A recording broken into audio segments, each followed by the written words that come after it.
Assalamualaikum warahmatullahi wabarakatuh.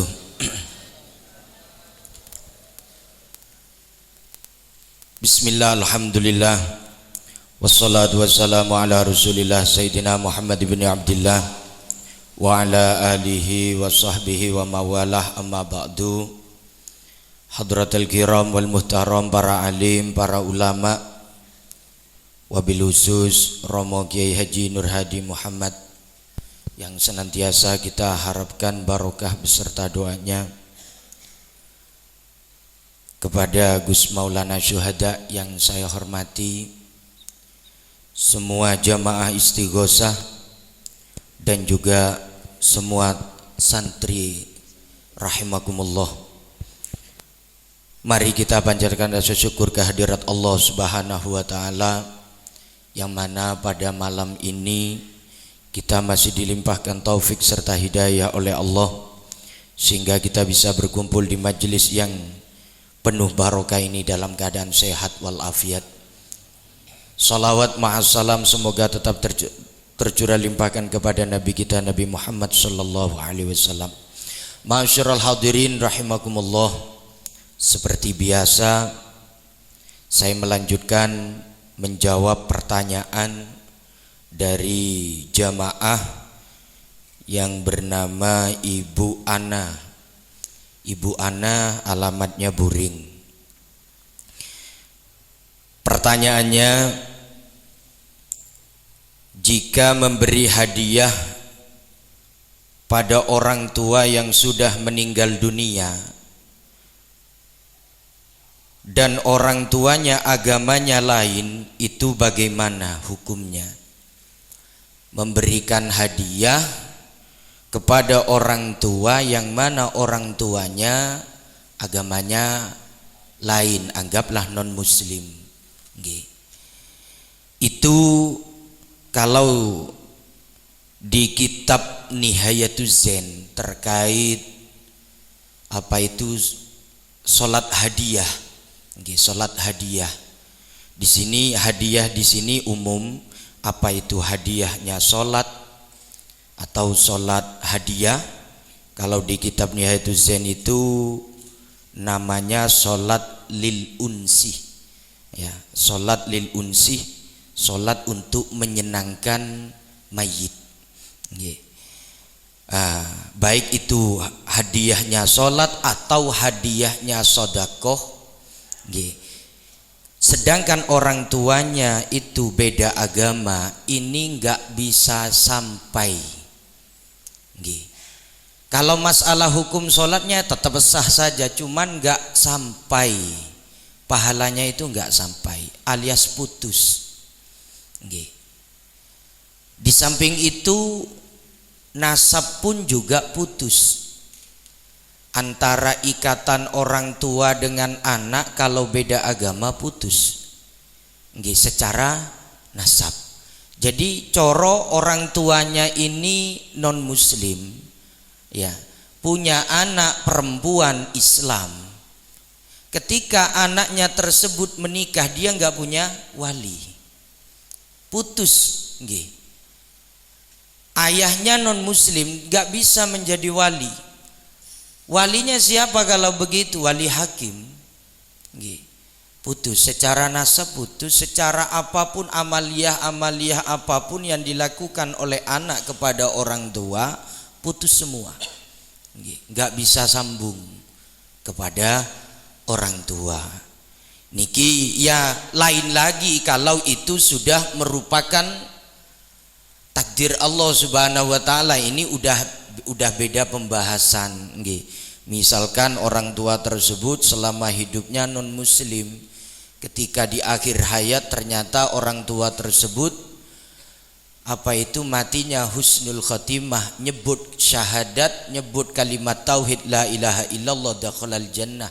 Kalau seperti itu beda halnya. Kalau seperti niku, itu udah merupakan keistimewaan sendiri dari Allah Subhanahu wa taala. Mungkin ada amal yang diterima oleh Allah. Dalam Sholat hadiah pun juga gitu, diterangkan di sini Saya ambil yang ibarat yang terakhir, fatuba qala ba'duhum fatuba li abdin wadhibin ala hadhi salat kullalailatin wa ahda thawabaha li kulli mayyitin minal muslimin, khusus sing muslim mawon nggih. Jadi terose ulama dalam kitab Nihayatuz Zain Kanjeng Nabi ngendika mayit itu di malam pertama dari kematiannya itu sangat berat, sangat berat bagi mayit itu, sangat berat sekali menerima mengalami alam pertama, itu alam kubur pertama itu sangat berat sekali bagi mayit yang baru pertama kali meninggal dunia. Farhamu bisodakoh terose Kanjeng Nabi, maka sebagai ahli waris ya maka perbanyaklah sodakoh ya. Faman lam yajid falyusalli rakaataini, kalau tidak bisa bersedekah biasanya kan kalau orang tahlilan itu diberi hidangan, diberi makan, diberi itu salah satu bentuk sodakohnya ahli-ahli yang masih hidup kepada orang yang sudah meninggal dunia. Salah satu bentuk perjuangan orang yang masih hidup, keluarga kepada orang yang meninggal dunia. Jangan seperti keyakinan orang-orang yang tidak seakidah dengan kita, namanya muslim tapi gak sama seperti kita. Haram mengeluarkan makanan bagi orang yang terkena musibah. Salawe kena musibah saya kongkon ngekei mangan nang wong tahlil sembarang ya, membid'ah-bid'ahkan juga. Padahal itu salah satu bentuk perjuangan orang yang hidup membela orang yang meninggal dunia, yang mana hadiahnya daripada sedekah tersebut itu diperuntukkan orang yang meninggal dunia. Ngoten, bukan memberikan tambah kesusahan. Salawis udah ditinggal mati oleh saudaranya, sarang gitu saya suruh nyembelih bedu, saya suruh ngasih makan orang-orang yang tahlil. Waduh, macam-macam itu yang tidak seakidah ya, tidak sepaham dengan kita. Pun niku mawon yang perlu saya jawab. Untuk selanjutnya mari kita melanjutkan ngaji kitab. Masyarul hadirin rahimakumullah. Alhamdulillah malam ini kita sudah memasuki malam ke-16 malam Ramadan. Selama ini alhamdulillah kita masih diberikan kesehatan oleh Allah Subhanahu wa taala. Masyarul hadirin rahimakumullah, dalam kitab Durratun Nasihin saya bacakan wa fil khabar, dalam sebuah hadis diterangkan inna ramadhana yaji'u yaumal qiyamati fi ahsani suratin. Bulan Ramadan ini terusipun Kanjeng Nabi kelak di hari kiamat akan menyerupai makhluk yang sangat indah, ahsani surah, yang sangat bagus, yang sangat indah. Kok coro manusia itu sangat tampan kalau laki-laki, kok coro perempuan sangat cantik. Gak ada yang paling cantik, gak ada yang paling tampan daripada bulan Ramadan. Ngatan, sangat indah, menyerupai makhluk yang sangat tampan, sangat cantik. Fayasjudu baina yadayillahi ta'ala. Bulan Ramadan niku sujud di hadapan Allah Subhanahu wa taala kelak di hari kiamat. Fayaqulullahu ta'ala ya Ramadan sal hajataka. Ramadan terusipun Gusti Allah, minta apa hajatmu. Ayo Ramadan kamu mau minta apa? Terusipun Gusti Allah, fakhud biyadi man arafa haqqaka, dan selamatkan orang-orang yang telah menjalankan hak-hakmu pada bulan Ramadan. Orang yang telah melakukan kewajiban-kewajiban kamu di bulan Ramadan, disuruh oleh Allah. Akhirnya fayaduru fil arosot fayakhudu biyadi man arafa haqqahu. Akhirnya bulan Ramadan itu berputar-putar di pelatarannya hari kiamat, ya, di halamannya hari kiamat.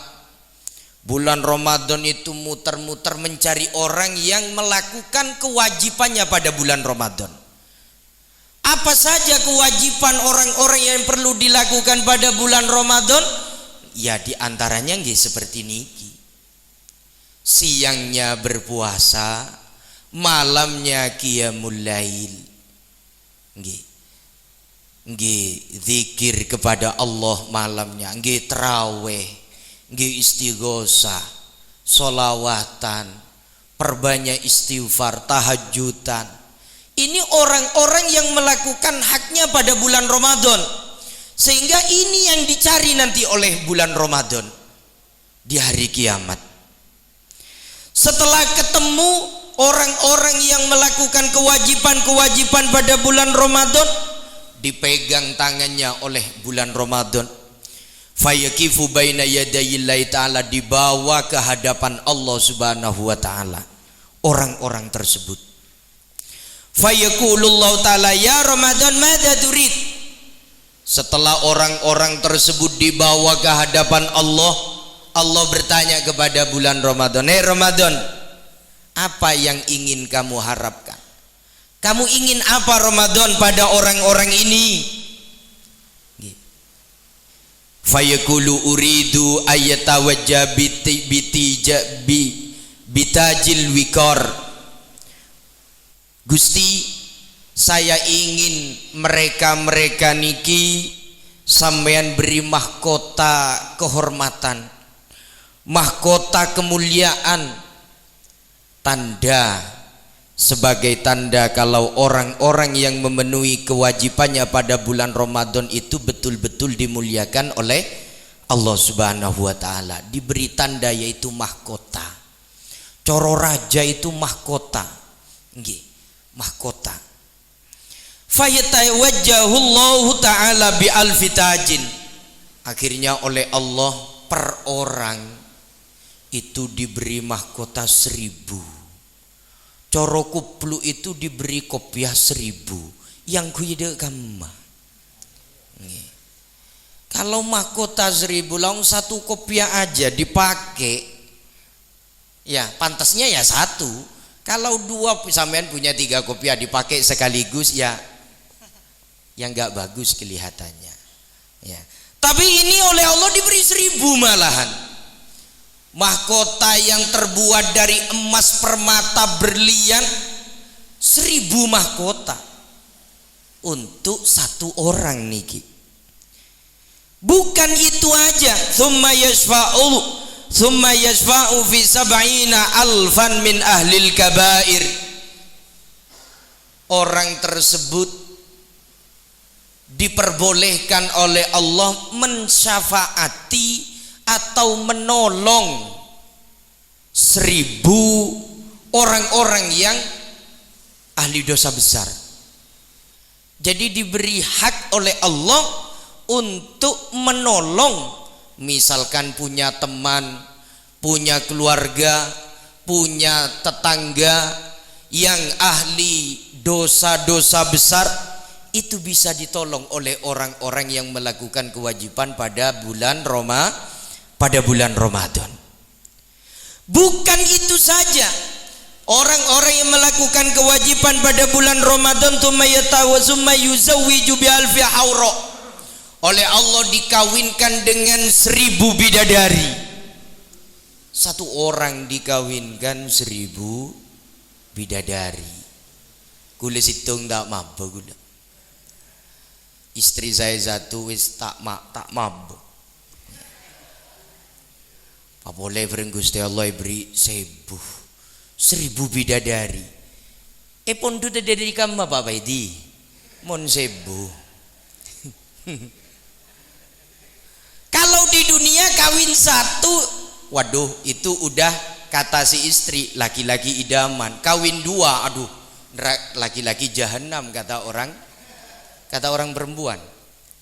Kawin 3, aduh wis lah. Nggih. Serba salah kata orang perempuan tapi. Lah ini di akhirat enggak ada seperti itu. 1000. Apakah boleh Pak? Katanya 4. Wah ini di akhirat. Nggih, bebas mau kawin berapa? Nggih. Ini dikawinkan dengan bidadari 1000 bidadari. Ya, enggak usah nafkahi. Ya, enggak usah ngasih belanja prei. Ya. Enggak usah ngasih makan, enggak usah membelikan pakaian. Sudah disediakan oleh Allah Subhanahu wa taala per bidadari. Satu hari itu ganti pakaian 200 kali. Pakaian yang sekarang dipakai buang, besok baru lagi 200 lagi, buang lagi, sekarang pakai lagi yang baru, buang lagi. Beda kalau yang di dunia, sekarang dipakai, besok pakai lagi, besok pakai lagi, setelah dicuci pakai lagi, setelah cuci pakai lagi. Di surga nggak ada mesin cuci, sama malaikat langsung dibuang, ganti yang baru, ganti yang baru, ganti yang baru, terus seperti itu. Kenikmatan dari Allah Subhanahu wa taala. Nggak perlu mandi, tambah wangi, tambah wangi, tambah wangi. Nggih. Ini bagi orang-orang yang berjuang pada bulan Ramadan. Sengsara memang. Yang lain pada tidur pada malam Ramadan, kita bangun. Nggih. Yang lain pada mimpi enak dengan tidurnya, kita bangun wiritan. Sengsara memang. Tapi kelak oleh Allah Subhanahu wa taala, Masya Allah, imbalannya enggak kurang-kurang. Yang perempuan bagaimana Pak? Dikawinkan dengan 1000 bidadara. Laki-laki bidadara niku teng kita fikih ngoten. Bukan bidadari, bidadara. Lebih tampan dari orang yang tampan di muka bumi ini. 1000 bidadara. Pun sampean mau dengan laki-laki yang kayak apa bis? Yang mbah-mbah, mbok-mbok yang meninggal, besok suaminya tampan-tampan. Cok khawatir Andrian itu jelek kalau dibanding dengan bidadara. Gak ada apa-apanya. Tampannya luar biasa. Pun jangan khawatir ibu-ibu, nggih, jauh-jauh sampean ke sini enggak rugi. Bidadara menunggu sampean. Bidadari menunggu sampean 1000 Pak. Nggih. Wis enggak perlu mahar, enggak perlu nikah-nikahan, enggak perlu nekakno kuwade sound system, enggak perlu. Gratis kari turu tok niku. Nggih. 1000. Bukan itu aja, oleh Allah Subhanahu wa taala orang yang melakukan kewajibannya pada malam Ramadan, pada bulan Ramadan itu tsumma yarkabuhu alal buruk. Oleh Allah diberi kendaraan buruk, disuruh menaiki kendaraan buruk. Kendaraan buruk niki gak ada di dunia, gak ada. Adanya di surganya Allah Subhanahu wa taala. Bukan mobil, bukan kuda. Nggih. Buruk niku disifati dalam sebagian kitab niku ya hewan bersayap, memiliki sayap, kakinya 4, nggih. kakinya 4. Ya bukan kuda tapi hampir mirip-mirip kuda. Nggih. Punya sayap. Buruk itu saking cepatnya sekali dia itu melangkah, yaitu sejauh matanya memandang. Jadi langsung tutup nangdi-nangdi. Ya. Sejauh penglihatannya memandang. Itu buruk. Saking cepatnya hewan buruk. Yaitu tumpaan kendaraan yang pernah dinaiki oleh Kanjeng Nabi Muhammad SAW ketika beliau Isra Mi'raj. Lah kita umatnya diberi kesempatan untuk menaiki itu.